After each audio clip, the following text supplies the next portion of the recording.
Spring piston raffle fever! Here we go. Welcome to Break Barrel Air Rifle Boot Camp Part 3. See if I can remember everything that I want to share with you with these rifles. So today, for observation, we have a Hatsan 95 22 caliber on the bench, and we have the Wyrow HW77 22 caliber on the bench. This one has about, the Hatsan has about 19 foot-pounds of energy, and the HW77 has about 16 foot-pounds of energy. There is a difference in these rifles in build quality though. And I want to talk to you about a few things to check for when you get your break barrel air rifle. So I actually have some cheat sheets here because it's really hard to remember everything when I'm out here. So I'm using cheat sheets, and I'm sure there's other YouTubers that use cheat sheets. But we'll start off with the Hatsan 95.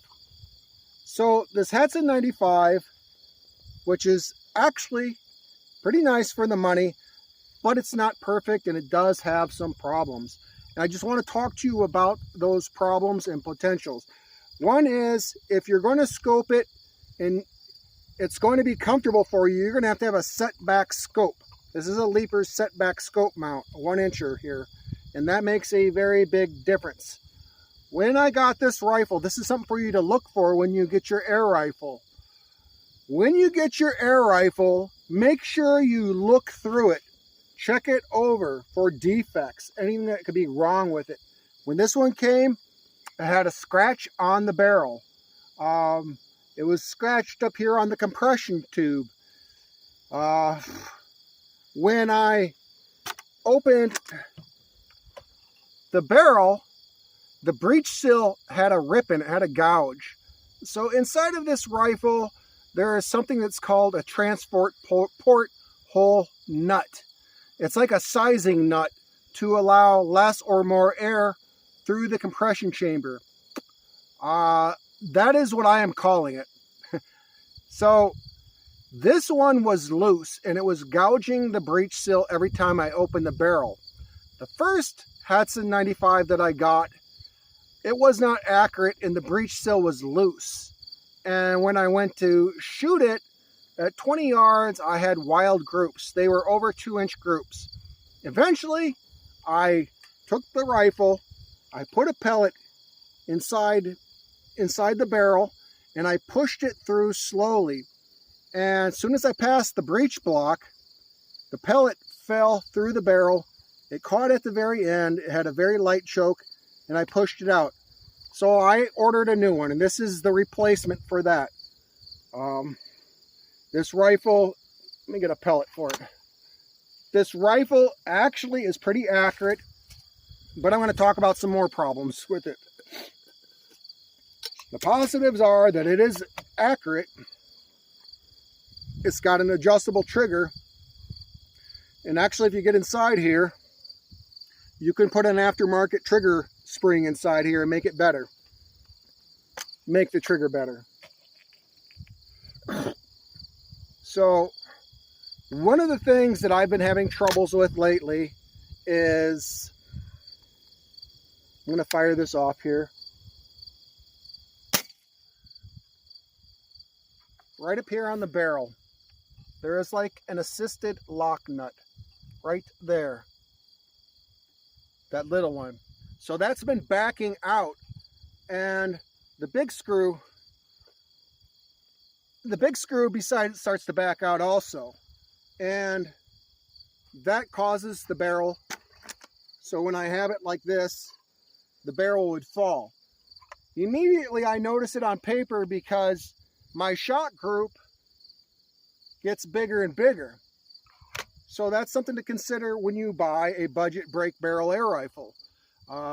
Something else to consider is the balance. I talked a little bit about balance before in my last video. Now, having a good balance point is important. The balance point on this one is quite a bit forward. Without me touching it, I'm just barely trying to balance on my fingers. It's up here. So I'm going to have to reach out just a little bit further. So when I'm hunting, it's harder for my tricep to rest against my pectoral when I'm shooting. That is my preferred offhand shooting method. It's what we did when we were in the Marine Corps to get the best accuracy when we were qualifying. So this one I have to pull up. I have to pull back to my chest to shoot. All right, I think I've covered most of that. So there are some problems with this. Also with my Hatson 125, the barrel was loose no matter what. I had to make extra shims. They are like washers out of a tin, out of a Crosman Premier Hollow Point tin. And actually that tightened it up a lot. And that rifle is actually more accurate than this Hatson 95. So now we're going to talk a little bit about balance and precision.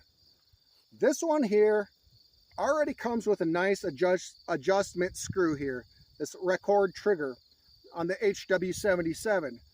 This balance is perfect. It is heavier. It feels much more solid. It's easy for me to cock. It might be hard for some other people to cock. I'm not going to put that Crosman pellet in there. I don't want to screw up the barrel. I've been shooting the Air Arms 16 grain pellets out of this rifle.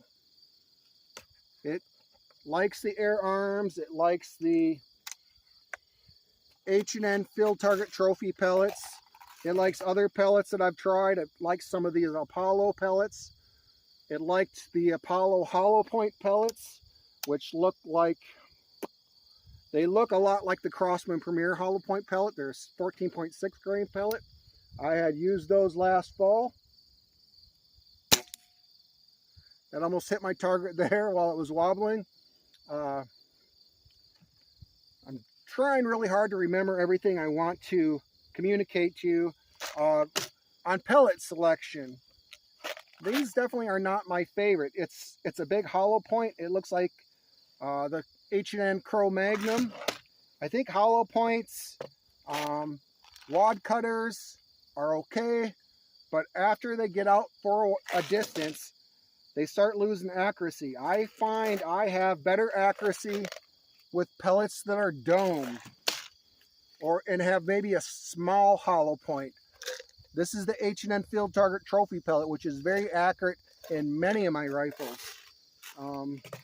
Even the budget Crosman Premier hollow point pellet, which I'm not seeing on my table currently, but the Crosman Premier hollow point pellet and the Crosman domed 14.6 grain pellet.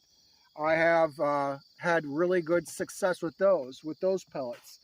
For the hold, most of the time a lighter hold is going to be best for shooting. Not always though. That is not a guaranteed thing. Oh, I'm such a dummy. Here's my Crosman Premier hollow point pellets. And we know about Crosman closing, unfortunately, because Gamble bought Daisy and said that Daisy did it. Daisy is shutting down the factory. We know that's not true. We know that Gamma was doing that. Let's see. Let me look at my cheat sheet. See if there's anything I'm missing. Inspection of the rifle. I covered inspection of the rifle. Look your rifle over. Check your stock screws for tightness. Clean your stock screws. Back them out. Get some isopropyl alcohol. Clean the threads on your screws. Dry them thoroughly. Clean the insides of the inserts where your screws go in. And make sure everything is thoroughly dried. Take some blue Loctite. Put that in there and screw your screws in and get them nice and snug. You don't want wiggly stock screws. That will greatly affect your accuracy in a negative way. I talked about a pellet to bore test.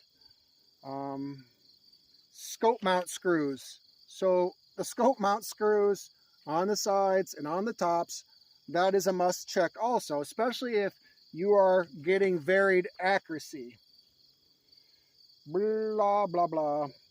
Okay, I think I've covered most on that. I've actually written this down twice because I lost my sheets before.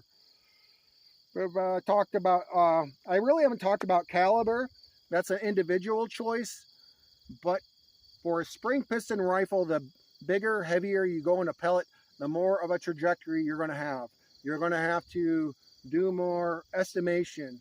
When you have rifles that are in 16, 17 foot-pound range, anything from 20 to 40 yards is pretty much going to take care of your needs when you're aiming dead center at a bunny's head. It might be a tiny high and a tiny low. I have these rifles and my HW95 sighted in perfect for that type of shooting. Trigger control. Trigger control is incredibly important in shooting. So for trigger control, you got to make sure that you pull the trigger the same way every time. For your trigger, if your fingertip is on the edge, it's going to pull it. If it's too far this way, it's going to pull the pellet to the other direction. If your finger's too high on the trigger, it's going to make it hit higher or lower. I don't remember which. If you have it lower on the trigger, it's going to affect it. You're going to want your finger directly on the very back and pulling perfectly the same way every time. And when I shoot, the less of me almost always is better. Not 100% because I have a Dyna 34 that likes just a little bit more grip. Other than that, most of my rifles like a light grip and a light, super light cheek. Having the buttstock to my shoulder where it's tight and then I relax. So it's just there. I'm no longer shouldering it hard. That way, when the rifle recoils, it recoils the same way every time. If you don't have it tight enough, you're going to get this wild recoil and it's going to affect your accuracy. But just for fun, I figured we're set at 30 yards and we'll start with the HW77 22 caliber. I'll shoot the Air Arms 16 grain pellets, and then I will shoot the budget break barrel, the Hatsan 95, which can be a good break barrel air rifle. But like I was saying earlier, it is not built with the same quality. The steel is softer, it will not last as long, and it will not perform as well. That does not mean you can't get the same accuracy or near the same accuracy. It does mean that the rifle is going to have more problems that you're going to have to deal with over time. We're going to go down range, left side, which is going to look right facing me, and then we will shoot the Hatsan on my right, which will look left for you, and we will see how we can do. This is something very important to do with your rifles regularly. Get out and shoot them. If you think you're just going to go out the opening day of small game season, which is today in South Dakota, you might be sorry because you might be missing your game. We're going to head down range and you'll be looking back at me and hopefully I can squeeze out some good groups. One of the reasons why I'm starting with HW77 first is the trigger is so light. When I go to the Hatsan 95, the trigger is so very heavy. So we'll go down range.